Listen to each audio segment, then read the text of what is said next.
ಶ್ರೀ ಸಾಯಿ ಸಚ್ಚರಿತೆ 26ನೇ ಅಧ್ಯಾಯ. ಭಕ್ತ ಪಂಥ, ಹರಿಶ್ಚಂದ್ರ ಪಿತಡೆ, ಗೋಪಾಲ್ ಅಂಬೇಡ್ಕರ ಇವರ ಅನುಭವಗಳು. ನಾವು ಪ್ರಪಂಚದಲ್ಲಿ ನೋಡುವುದೆಲ್ಲವೂ ಆ ಮಾಯೆಯ ಪರಮಾತ್ಮನ ಕ್ರಿಯಾತ್ಮಕ ಶಕ್ತಿ ಆಟ. ಕತ್ತಲೆಯಲ್ಲಿ ಹಗ್ಗವನ್ನೂ ಸಹ ಸರ್ಪವೆಂದೇ ಭ್ರಮಿಸುವ ಹಾಗೆ ನಾವು ಆಟವನ್ನು ನೋಡುತ್ತೇವೆ. ಸದ್ಗುರುವು ನಮ್ಮ ಅರಿವಿನ ಕಣ್ಣು ತೆರೆದು ಅವುಗಳ ನಿಜವಾದ ಜ್ಯೋತಿ ಕಂಡುಬರುವಂತೆ ನಮಗೆ ಸಹಾಯವೆಸಗುತ್ತಾನೆ. ಆದುದರಿಂದ ನಮಗೆ ಯಾವಾಗಲೂ ಸತ್ಯದೃಷ್ಟಿ ದಯಪಾಲಿಸುವಂತೆ ಬಾಬಾ ಅವರನ್ನು ಪ್ರಾರ್ಥಿಸೋಣ. ಆದರ್ಶ ಆರಾಧನೆ. ಹೇಮಾಡ ಪಂತರು ಆದರ್ಶವಾಸ ಆರಾಧನೆಯನ್ನು ವಿವರಿಸುತ್ತಾರೆ. ಸದ್ಗುರುವಿನ ಪಾದ ಪೂಜೆಗೆ ನಾವು ಬಿಸಿ ನೀರಾದ ಆನಂದ ಬಾಷ್ಪವನ್ನು ಉಪಯೋಗಿಸೋಣ. ಪ್ರೀತಿ ಎಂಬ ಗಂಧವನ್ನು ಅವನ ಮೈಗೆ ಲೇಪಿಸೋಣ. ನಿಜವಾದ ಭಕ್ತಿ ಎಂಬ ಉಡುಪಿನಿಂದ ಅವನನ್ನು ಅಲಂಕರಿಸೋಣ. ನಮ್ಮ ಅಷ್ಟಸಾತ್ವಿಕ ರಸಭಾವಗಳೆಂಬ ಅಷ್ಟತಾವರೆಗಳನ್ನು ದೃಢಚಿತ್ತದಿಂದ ಫಲವನ್ನು ಅವನಿಗೆ ಅರ್ಪಿಸೋಣ. ಭಕ್ತಿ ಎಂಬ ಸುಗಂಧ ದ್ರವ್ಯವನ್ನು ಅವನ ಶಿರದ ಮೇಲೆ ಚಿಮುಕಿಸೋಣ ಮತ್ತು ಅದನ್ನು ಸೊಂಟಕ್ಕೆ ಕಟ್ಟಿ ನಮ್ಮ ಶಿರವನ್ನು ಅವನ ಚರಣಾರವಿಂದಗಳಲ್ಲಿ ಇಡೋಣ. ಈ ರೀತಿಯಾದ ಸರ್ವಾಭರಣಗಳಿಂದ ಅವನನ್ನು ಅಲಂಕರಿಸಿದ ನಂತರ ಶಕೆಯನ್ನು ಹೋಗಲಾಡಿಸಲು ಭಕ್ತಿ ಎಂಬ ಚಾಮರವನ್ನು ಬೀಸೋಣ. ಇಂಥ ಆರಾಧನೆಯ ನಂತರ ನಮ್ಮ ಮನಸ್ಸನ್ನು ಅಂತರ್ಮುಖಿಸು. ಸತ್ಯ ಮಿಥ್ಯಗಳಿಗಿರುವ ವ್ಯತ್ಯಾಸ ವಿವೇಚಿಸುವ ಸಾಮರ್ಥ್ಯ ನಮಗೆ ದಯಪಾಲಿಸಿ ಪ್ರಾಪಂಚಿಕ ವಸ್ತುಗಳ ಭೋಗಾಪೇಕ್ಷೆಗಳಲ್ಲಿ ವಿರಕ್ತಿಯನ್ನುಂಟು ಮಾಡಿ ಆತ್ಮಜ್ಞಾನವನ್ನು ಹೊಂದಲು ಸಹಾಯ ಮಾಡು. ನಾವು ನಮ್ಮ ತನು ಮನ ಧನಗಳೆಲ್ಲವನ್ನು ನಿನಗೆ ಅರ್ಪಿಸಿ ಶರಣಾಗತರಾಗಿದ್ದೇವೆ. ನಮಗೆ ಸುಖ ದುಃಖಗಳ ಅನುಭವ ದೊರೆಯುವಂಥ ನೇತ್ರಗಳನ್ನು ದಯಪಾಲಿಸು ಮತ್ತು ನಮ್ಮ ನೇತ್ರಗಳನ್ನು ನಿನ್ನ ನೇತ್ರಗಳಂತೆಯೇ ಮಾರ್ಪಡಿಸು. ನಿನ್ನ ಮನಸ್ಸಿಗೆ ಬಂದಂತೆ ನಮ್ಮ ದೇಹ ಮತ್ತು ಮನಸ್ಸನ್ನು ಹತೋಟಿಯಲ್ಲಿಡು. ನಮ್ಮ ಮನಸ್ಸು ನಿನ್ನ ಪಾದಗಳಲ್ಲಿ ಶಾಂತಿಯಿಂದಿರಲಿ ಎಂದು ನಾವೆಲ್ಲರೂ ಪ್ರಾರ್ಥಿಸೋಣ. ಭಕ್ತ ಪಂಥ. ಬೇರೊಬ್ಬ ಗುರುವಿನ ಶಿಷ್ಯರಾದ ಪಂಥ ಎಂಬುವರು ಒಮ್ಮೆ ಶಿರಡಿಗೆ ಬರುವ ಸಂದರ್ಭ ಬಂದಿತು. ಅವರಿಗೆ ಶಿರಡಿಗೆ ಬರುವ ಮನಸ್ಸು ಇದ್ದಿರಲಿಲ್ಲ. ಆದರೆ ಮಾನವನು ಎಣಿಸುವುದೊಂದು, ದೈವ ಬಗೆಯುವುದೊಂದು. ಅವರು BBCI ರೈಲಿನಲ್ಲಿ ಪ್ರಯಾಣ ಮಾಡುತ್ತಿದ್ದಾಗ ಶಿರಡಿ ಯಾತ್ರಿಕರ ಪರಿಚಯವಾಯಿತು. ಅವರೆಲ್ಲರೂ ಇವರನ್ನು ಶಿರಡಿಗೆ ಬರಬೇಕೆಂದು ಬಲವಂತ ಮಾಡಿದರು.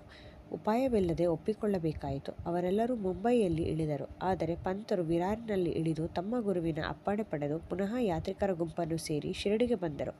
ಮಾರನೆಯ ದಿನ ಮಸೀದಿಗೆ ಬಂದರು. ಬಾಬಾರವರ ಹತ್ತಿರ ನೆರೆದಿದ್ದ ಭಕ್ತರ ಸಮುದಾಯವನ್ನು ಕಂಡು ಎಲ್ಲರೂ ಆನಂದಿಸಿದರು. ಆದರೆ ಪಂಥರು ಮಾತ್ರ ಮೈಮರೆತು ಮೂರ್ಛೆ ಹೋದರು. ಅವರನ್ನು ಮೂರ್ಛೆಯಿಂದ ಎಚ್ಚರಿಸಲು ಬಹಳ ಜನರು ಪ್ರಯತ್ನಪಟ್ಟರು.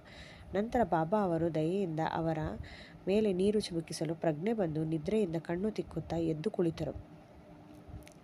ಇವರು ಬೇರೊಬ್ಬ ಗುರುವಿನ ಭಕ್ತರೆಂದು ಅರಿತ ಸರ್ವಜ್ಞರಾದ ಬಾಬಾ ಅವರಿಗೆ, ಏನೇ ಬರಲಿ ನಿನ್ನ ಆಧಾರ ಗುರುವನ್ನು ಭದ್ರವಾಗಿ ಹಿಡಿದುಕೋ, ಬಿಡಬೇಡ, ನಿಶ್ಚಲನಾಗಿ ಅವನೊಡನೆ ಐಕ್ಯವಾಗಿರು ಎಂದು ಹೇಳಿ ಅವರಿಗೆ ತಮ್ಮ ಗುರುವಿನಲ್ಲಿದ್ದ ನಂಬಿಕೆಯನ್ನು ದೃಢಪಡಿಸಿದರು. ಪಂಥರು ಈ ಮಾತಿನ ಅರ್ಥವನ್ನು ಗ್ರಹಿಸಿ ತಮ್ಮ ಗುರುಗಳನ್ನು ಸ್ಮರಿಸಿದರು. ಬಾಬಾರವರ ಈ ದಯೆಯನ್ನು ಪಂಥರು ತಮ್ಮ ಜೀವಮಾನದಲ್ಲಿ ಮರೆಯಲೇ ಇಲ್ಲ. ಹರಿಶ್ಚಂದ್ರ ಪಿತಳೆ. ಮುಂಬಯಿಯ ಹರಿಶ್ಚಂದ್ರ ಪಿತಳೆಯವರ ಮಗನಿಗೆ ಆಗಾಗ ಮಲ್ಲರೋಗ ಬರುತ್ತಿತ್ತು. ಪರದೇಶಿ ಮತ್ತು ಆಯುರ್ವೇದ ವೈದ್ಯರಿಂದ ಔಷಧ ಕೊಡಿಸಿದರೂ ಗುಣ ಕಂಡುಬರಲೇ ಇಲ್ಲ. ಸಂತರನ್ನು ಮೊರೆ ಹೋಗುವ ಒಂದೇ ಒಂದು ಚಿಕಿತ್ಸಾ ಕ್ರಮ ಉಳಿಯಿತು. ದಾಸಗಣು ಅವರ ಕೀರ್ತನೆಯಿಂದ ಬಾಬಾ ಅವರ ಕೀರ್ತಿ ಮುಂಬಯಿ ಪ್ರಾಂತ್ಯದಲ್ಲೆಲ್ಲ ಹರಡಿತ್ತೆಂದು ಈ ಮೊದಲೇ ತಿಳಿಸಲಾಗಿದೆ. ಈ ಕೀರ್ತನೆಗಳನ್ನು ಕೇಳಿದ ಪಿತಳೆಯವರು ಬಾಬಾ ಅವರ ದರ್ಶನ ಮಾತ್ರದಿಂದಲೇ ಸರ್ವರೋಗ ನಿವಾರಣೆಯಾಗುತ್ತದೆಂದು ಭಾವಿಸಿ ಒಂದು ಬುಟ್ಟಿ ತುಂಬ ಹಣ್ಣುಗಳನ್ನು ತೆಗೆದುಕೊಂಡು ಕುಟುಂಬ ಸಮೇತ ಶಿರಡಿಗೆ ಬಂದರು. ಮಸೀದಿಗೆ ಹೋಗಿ ತಮ್ಮ ರೋಗಪೀಡಿತ ಮಗನನ್ನು ಬಾಬಾ ಅವರ ಪಾದಗಳ ಬಳಿ ಮಲಗಿಸಿ ಅವರ ಮುಂದೆ ಧ್ಯಾನಾಸಕ್ತರಾಗಿ ಕುಳಿತರು. ಬಾಬಾ ಅವರು ಆ ಹುಡುಗನನ್ನು ನೋಡಿದ ಕೂಡಲೇ ಅವನ ಪರಿಸ್ಥಿತಿ ಕೆಟ್ಟಿತು. ಹುಡುಗನು ಕಣ್ಣಿನ ಗುಡ್ಡೆ ಮೇಲಕ್ಕೆ ಹೊರಳಿಸಿ ನಿಸ್ತೇಜನಾಗಿ ಬಿದ್ದು ಬಿಟ್ಟನು. ಅವನು ಉಸಿರನ್ನು ತ್ಯಜಿಸಿದನೋ ಎಂಬಂತೆ ಮೈಯೆಲ್ಲ ಬೆವತು ಬಾಯಿಯಿಂದ ನೊರೆ ಬರಲಾರಂಭಿಸಿತು. ಇದನ್ನು ಕಂಡು ಮಾತಾಪಿತೃಗಳು ಗಾಬರಿಗೊಂಡರು. ಈ ಥರದ ರೋಗ ಆ ಹುಡುಗನಿಗೆ ಸ್ವಲ್ಪ ಕಾಲದಿಂದ ಆಗಾಗ್ಗೆ ಬರುತ್ತಿತ್ತು. ಈಗ ಅದರ ಅವಧಿ ಹೆಚ್ಚಾಯಿತು. ದರೋಡೆಯನ್ನು ಮಾಡಲು ಹೊರಟ ಕಳ್ಳನ ಮೇಲೆ ಆ ಮನೆಯೇ ಉರುಳಿ ಬಿದ್ದಂತೆಯೋ, ವ್ಯಾಘ್ರದ ಹೆದರಿಕೆಯಿಂದ ಓಡುತ್ತಿದ್ದ ಗೋವು ಕಟುಕನ ಕೈಗೆ ಸಿಕ್ಕಂತೆಯೋ, ಬಿಸಿಲಿನ ಬೇಗೆಯನ್ನು ತಡೆಯಲಾರದೆ ವೃಕ್ಷದ ಕೆಳಗೆ ನೆರಳಿನಲ್ಲಿ ವಿಶ್ರಾಂತಿ ಪಡೆಯಲು ಹೋದ ಪ್ರಯಾಣಿಕನ ಮೇಲೆ ಆ ವೃಕ್ಷವೇ ಉರುಳಿದಂತೆಯೋ, ಪರಮ ಭಕ್ತನೂ ಪೂಜೆ ಮಾಡಲು ದೇವಾಲಯಕ್ಕೆ ಹೋದಾಗ ಆ ದೇಗುಲವೇ ಅವನ ಮೇಲೆ ಮೊಗಚಿಕೊಂಡಂತೆಯೋ ಆ ಹುಡುಗನ ತಾಯಿ ಚಿಂತಾಕ್ರಾಂತಳಾಗಿ ರೋಧಿಸಿದಳು. ಇದನ್ನು ಕಂಡ ಬಾಬಾ ಅವರು, ಅಮ್ಮ, ಏಕೆ ಹೀಗೆ ರೋಧಿಸುತ್ತೀ? ಅಳುವುದನ್ನು ನಿಲ್ಲಿಸು. ನಿನ್ನ ಮಗನನ್ನು ಮನೆಗೆ ಕರೆದುಕೊಂಡು ಹೋಗು. ಸ್ವಲ್ಪ ಹೊತ್ತಿನಲ್ಲಿ ಪ್ರಜ್ಞೆ ಬರುತ್ತದೆ ಎಂದು ಹೇಳಿ ಸಮಾಧಾನಪಡಿಸಿದರು. ಬಾಬಾರವರ ಆಜ್ಞೆಯನ್ನು ಪರಿಪಾಲಿಸಿದ ಸ್ವಲ್ಪ ಹೊತ್ತಿನಲ್ಲಿಯೇ ಬಾಬಾ ನುಡಿದ ಪ್ರಕಾರ ಹುಡುಗನಿಗೆ ಪ್ರಜ್ಞೆ ಬಂದಿತು. ನಂತರ ಅವರೆಲ್ಲರೂ ಅನುಮಾನರಹಿತರಾಗಿ ಬಾಬಾರವರ ಬಳಿಗೆ ಹೋಗಿ ನಮಸ್ಕರಿಸಿದರು. ಆಗ ಬಾಬಾ ಅವರು, ನಿಮ್ಮ ಅನುಮಾನ ಶಂಕೆ ಎಲ್ಲವೂ ಈಗ ದೂರವಾದವೇ? ಶಾಂತಿ ಹೊಂದಿದ್ದೀರಾ? ಶ್ರೀಹರಿಯಲ್ಲಿ ದೃಢವಾದ ನಂಬಿಕೆ ಮತ್ತು ಅಚಲ ವಿಶ್ವಾಸ ಇಟ್ಟವರನ್ನು ಅವನು ಕಾಪಾಡುವನು ಎಂದರು. ನಂತರ ಪಿತಳೆಯವರು ಎಲ್ಲರಿಗೂ ಸಿಹಿ ತಿನಿಸನ್ನು ಹಂಚಿದರು. ಬಾಬಾ ಅವರಿಗೆ ಒಳ್ಳೆಯ ಫಲ, ಪುಷ್ಪ ಮತ್ತು ವೀಳ್ಯವನ್ನು ಭಕ್ತಿಪೂರ್ವಕವಾಗಿ ಅರ್ಪಿಸಿದರು. ಶ್ರೀಮತಿ ಪಿತಳೆಯವರು ಸಾತ್ವಿಕರಾಗಿ ದೇವರಲ್ಲಿ ಭಕ್ತಿ ಇಟ್ಟಿದ್ದರು. ಬಾಬಾ ಅವರನ್ನೇ ದಿಟ್ಟಿಸಿ ನೋಡುತ್ತಾ ಆನಂದ ಬಾಷ್ಪಗಳನ್ನು ಸುರಿಸುತ್ತಾ ಕಂಬಕ್ಕೆ ಒರಗಿಕೊಂಡು ಕುಳಿತಿದ್ದರು. ಇವರ ಅಪೂರ್ವ ಭಕ್ತಿ ವಾತ್ಸಲ್ಯಗಳಿಗೆ ಬಾಬಾ ಮನಸೋತರು. ಪರಮಾತ್ಮನ ಹಾಗೆ ಸಂತರೂ ಸಹ ಆರಾಧಿಸುವವರ ಅಧೀನರು. ಕೆಲವು ದಿನಗಳ ನಂತರ ಪಿತಳೆಯವರು ಕುಟುಂಬ ಸಮೇತ ಹಿಂದಿರುಗಲು ಮಸೀದಿಗೆ ಬಂದು ಬಾಬಾ ಅವರ ಅನುಮತಿ ಬೇಡಿದರು. ಬಾಬಾ ಅವರೆಲ್ಲರಿಗೂ ಉಧಿಯನ್ನು ಕೊಟ್ಟು ಪಿತಳೆಯವರನ್ನು ಹತ್ತಿರಕ್ಕೆ ಕರೆದು, ಬಾಪು, ನಾನು ನಿನಗಾಗಲೇ 2 ರೂಪಾಯಿ ಕೊಟ್ಟಿರುತ್ತೇನೆ. ಈ 3 ರೂಪಾಯಿಗಳನ್ನು ತೆಗೆದುಕೋ. ಇವುಗಳನ್ನು ಸಹ ಪ್ರತಿದಿನ ಪೂಜೆ ಮಾಡುತ್ತಾ ಹೋಗು. ಪರಮಾತ್ಮನು ನಿನಗೆ ಒಳ್ಳೆಯದನ್ನು ಮಾಡುತ್ತಾನೆ ಎಂದರು.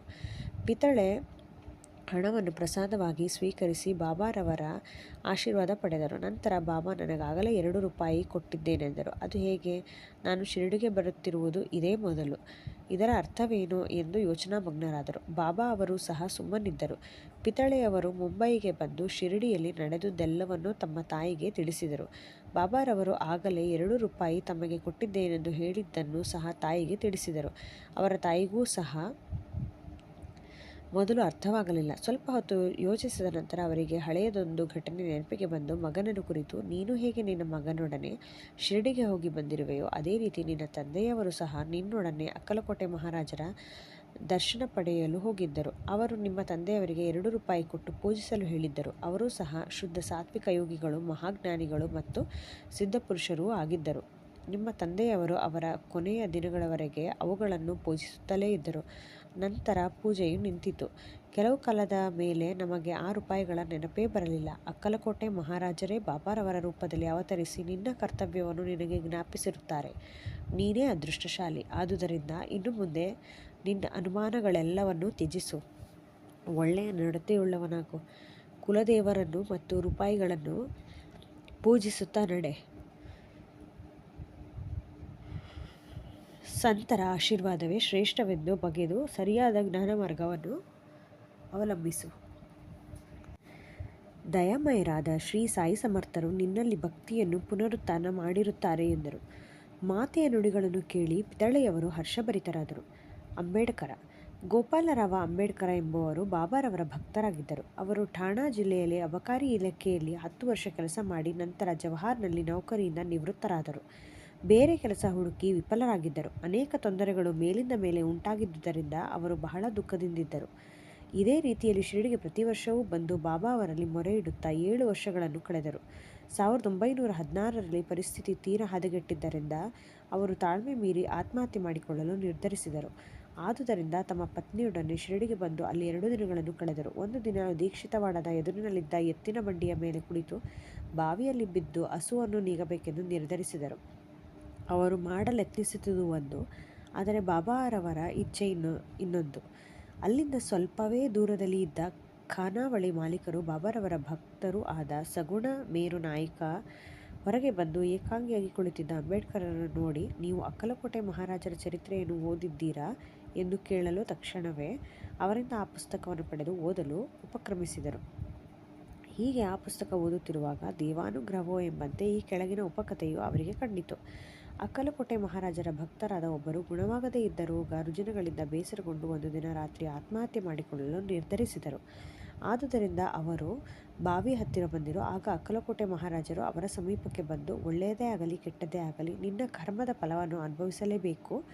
ಅದನ್ನು ಅನುಭವಿಸಿ ಮುಗಿಸದೇ ಇದ್ದರೆ ಆತ್ಮಹತ್ಯೆಯಿಂದ ಏನೂ ಪ್ರಯೋಜನವಿಲ್ಲ. ಅದಕ್ಕೋಸ್ಕರ ಇನ್ನೊಂದು ಜನ್ಮ ತಾಳಿ ಅದನ್ನು ಮುಗಿಸಬೇಕಾದುದು ಅನಿವಾರ್ಯ. ಆತ್ಮಹತ್ಯೆ ಮಾಡಿಕೊಳ್ಳುವ ಬದಲು ಈ ಜನ್ಮದಲ್ಲಿಯೇ ಸ್ವಲ್ಪ ಕಾಲ ಪೂರ್ವಜನ್ಮದ ಕರ್ಮಫಲ ಅನುಭವಿಸಿ ವಿಮುಕ್ತನಾಗು ಎಂದು ಉಪದೇಶ ನೀಡಿದರು. ಈ ಸಮಯೋಚಿತ ಕಥೆಯನ್ನು ಓದಿ ಅಂಬೇಡ್ಕರರಿಗೆ ಆನಂದವಾಯಿತು. ಮನಸ್ಸು ಬದಲಾಯಿತು. ಬಾಬಾ ಅವರ ಈ ಸೂಚನೆ ಅವರಿಗೆ ದೊರೆಯದೆ ಹೋಗಿದ್ದರೆ ಅವರು ಈ ಪ್ರಪಂಚದಿಂದ ದೂರವಾಗಿರುತ್ತಿದ್ದರೋ ಏನೋ. ಬಾಬಾ ಅವರ ಅಂತರ್ಯಮಿತ್ವ, ದಯೆ ಇವುಗಳಿಂದ ಅವರಿಗೆ ಬಾಬಾ ಅವರಲ್ಲಿ ಭಕ್ತಿ ದೃಢವಾಯಿತು.